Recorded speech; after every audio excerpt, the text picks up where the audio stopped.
Breaking చూస్తున్నాం. BRS నేత మాజీ మంత్రి మల్లారెడ్డిపై కేసు నమోదైంది. భూ కబ్జా ఆరోపణలతో పేట్ బషీరాబాద్ పోలీసులు కేసు నమోదు చేశారు. అలాగే మల్లారెడ్డి అల్లుడు రాజశేఖర్ రెడ్డి పైన కూడా 7 సెక్షన్ల కింద కేసు నమోదు చేశారు.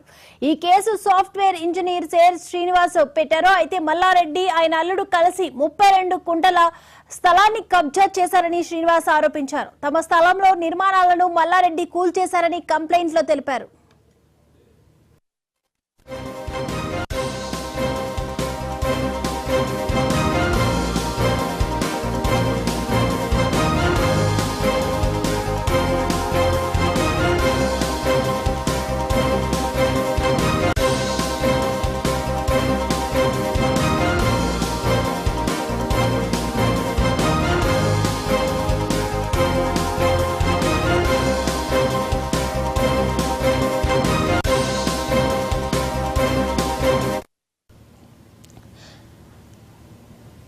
బీఆర్ఎస్ నేత మాజీ మంత్రి మల్లారెడ్డిపై కేసు నమోదైంది. భూ కబ్జా ఆరోపణలతో పేట్ బషీరాబాద్ పోలీసులు కేసు నమోదు చేశారు. అలాగే మల్లారెడ్డి అల్లుడు రాజశేఖర్ రెడ్డి పైన కూడా 7 సెక్షన్ల కింద కేసు నమోదు చేశారు. ఈ కేసు సాఫ్ట్వేర్ ఇంజనీర్ సేరి శ్రీనివాస్ పెట్టారు. మల్లారెడ్డి ఆయన అల్లుడు కలిసి 32 గుంటల స్థలాన్ని కబ్జా చేశారని శ్రీనివాస్ ఆరోపించారు.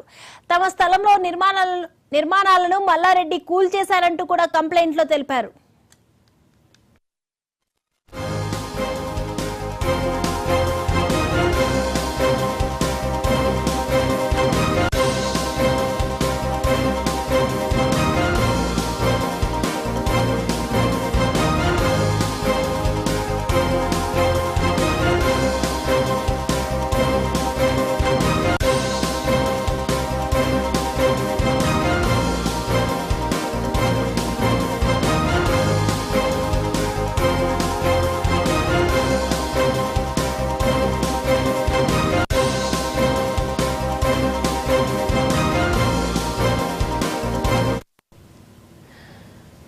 బీఆర్ఎస్ నేత మాజీ మంత్రి మల్లారెడ్డిపై కేసు నమోదైంది. భూ కబ్జా ఆరోపణలతో పేట్ బషీరాబాద్ పోలీసులు కేసు నమోదు చేశారు. అలాగే మల్లారెడ్డి అల్లుడు రాజశేఖర్ రెడ్డి పైన కూడా 7 సెక్షన్ల కింద కేసు నమోదు చేశారు. ఈ కేసు సాఫ్ట్వేర్ ఇంజనీర్ సేరి శ్రీనివాస్ పెట్టారు. మల్లారెడ్డి ఆయన అల్లుడు కలిసి 32 గుంటల స్థలాన్ని కబ్జా చేశారని శ్రీనివాస్ ఆరోపించారు. తమ స్థలంలో నిర్మాణాలను మల్లారెడ్డి కూల్చేశారని కంప్లైంట్ లో తెలిపారు.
బీఆర్ఎస్ నేత మాజీ మంత్రి మల్లారెడ్డిపై కేసు నమోదైంది. భూ కబ్జా ఆరోపణలతో పేట్ బషీరాబాద్ పోలీసులు కేసు నమోదు చేశారు. అలాగే మల్లారెడ్డి అల్లుడు రాజశేఖర్ రెడ్డి పైన కూడా 7 సెక్షన్ల కింద కేసు నమోదు చేశారు. ఈ కేసు సాఫ్ట్వేర్ ఇంజనీర్ సేరి శ్రీనివాస్ పెట్టారు. మల్లారెడ్డి ఆయన అల్లుడు కలిసి 32 గుంటల స్థలాన్ని కబ్జా చేశారని శ్రీనివాస్ ఆరోపించారు. తమ స్థలంలో నిర్మాణాలను మల్లారెడ్డి కూల్చేశారని కంప్లైంట్ లో తెలిపారు. అందించడానికి మా క్రైమ్ బ్యూరో చీఫ్ మధు సిద్ధంగా ఉన్నారు. మధు, గోల్కొండ క్రాస్ రోడ్స్ లో ఉన్నటువంటి ఈ మొత్తం వ్యవహారం ఏదైతే ఉందో, ఈ మల్లారెడ్డికి సంబంధించినటువంటి కేసు ఏదైతుందో ఇది గతంలో నమోదైనప్పటికీ ఇప్పుడు కాస్త చిలికి గాలివానలాగా మారిందని చెప్పవచ్చు. ప్రధానంగా మనం చూసుకుంటే మంత్రి మల్లారెడ్డి మీద కేసు అయితే నమోదైంది. భూ కబ్జాకు పాల్పడ్డారంటూ కూడా పేట్ బషీరాబాద్ పోలీసులు ఈ కేసు నమోదు చేశారు. గతంలో ఇదే వ్యవహారానికి సంబంధించి అనేక సార్లు వివాదం జరిగినప్పటికీ కూడా ప్రస్తుతం సాఫ్ట్వేర్ ఇంజనీర్ గా ఉన్నటువంటి శ్రీనివాస్ రెడ్డి ఎవరైతున్నారో శ్రీనివాస్ రెడ్డి ఇచ్చినటువంటి ఫిర్యాదు ఆధారంగా కేసు నమోదు చేసినటువంటి పేట్ బషీరాబాద్ పోలీసులు విచారణ అయితే మొదలుపెట్టారు. ప్రధానంగా మనం చూసుకుంటే ఈ కేసుకు సంబంధించి తమ స్థలంలో నిర్మాణాలను మేము నిర్మించుకున్నటువంటి నిర్మాణాలు ఏదైతే ఉన్నాయో ఆ నిర్మాణాలను మల్లారెడ్డి కూల్చివేశారంటూ కూడా ఆ ఫిర్యాదులో పేర్కొన్నారు. సో ఈ నేపథ్యంలోనే 7 సెక్షన్ల కింద మల్లారెడ్డితో పాటు అతని అల్లుడు రాజశేఖర రెడ్డి మీద కూడా కేసు అయితే నమోదైంది.